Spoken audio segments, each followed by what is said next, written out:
Inflation, deflation, and stagflation. Let's talk inflation, deflation, and stagflation, guys.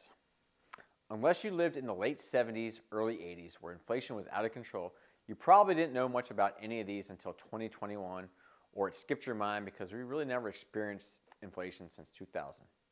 Now, these days, I would imagine everyone pretty much understands what inflation is and how it can suck. However, if this isn't the case, then I'm going to enlighten you. First, inflation is the gradual rise in prices and slow decline in purchasing power of your dollar over time. Generally speaking, you want a small amount of inflation each year, say 1%, where the Federal Reserve shoots for about 2% so that you can get an increase in wages. However, what was experienced in 2021 and so far through 2022 is not what you really want to experience. To get an understanding of inflation, let's look at an example. In 1980, a movie ticket cost $2.89 on average. And in 2022, that same movie ticket had risen to over $13.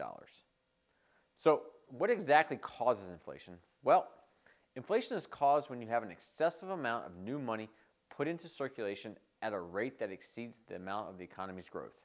That creates a situation where there are more dollars bidding on fewer goods and services. The result is that goods and services cost more. It's the whole supply and demand economics thing. More money, less good, higher prices, and thus less purchasing power for the consumer. Here's a chart to get an idea of what inflation did from 1970 to April of 2022.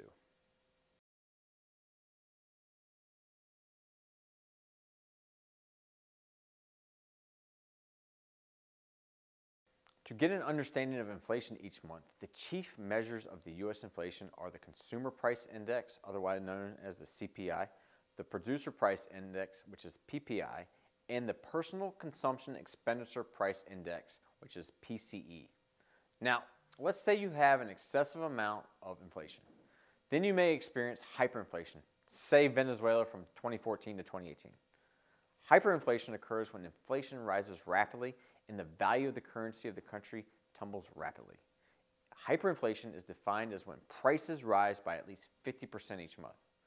Though rare, past instances of hyperinflation have taken place during civil unrest, during times of war, or when regimes have been taken over, rendering the currency effectively worthless.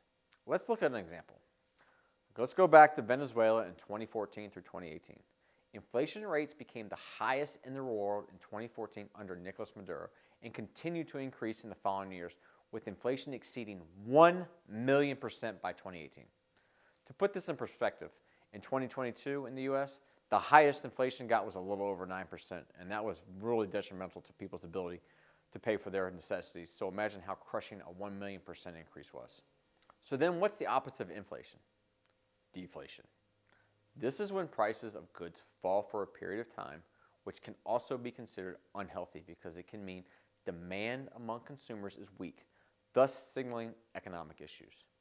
Some causes of deflation are a fall in aggregate demand, an increase in aggregate supply, a decline in confidence, lower production costs, technological advances, and the fall in money supply such as quantitative tightening. While deflation sounds like a good thing because things are getting cheaper, it can produce some real negative effects such as an increase in unemployment and an increase in the real value of debt. Now, what is even worse is a deflation spiral. This is a situation where decreasing price levels trigger a chain reaction that leads to lower production, lower wages, decreased demand, and even lower price levels. During a recession, the deflation spiral is a significant economic challenge because it further worsens the economic situation. And finally, we have the double whammy, stagflation. This occurs when inflation remains high, but a country's economy is not growing and its unemployment is rising. In addition, prices remain high even as consumer spending decreases, making it increasingly expensive to buy the same goods. A good example of this was the United States in the late 1970s. Therefore, you now should have an understanding of what all these are and generally hope for a normalized inflation rate of 1 to 2% annually again.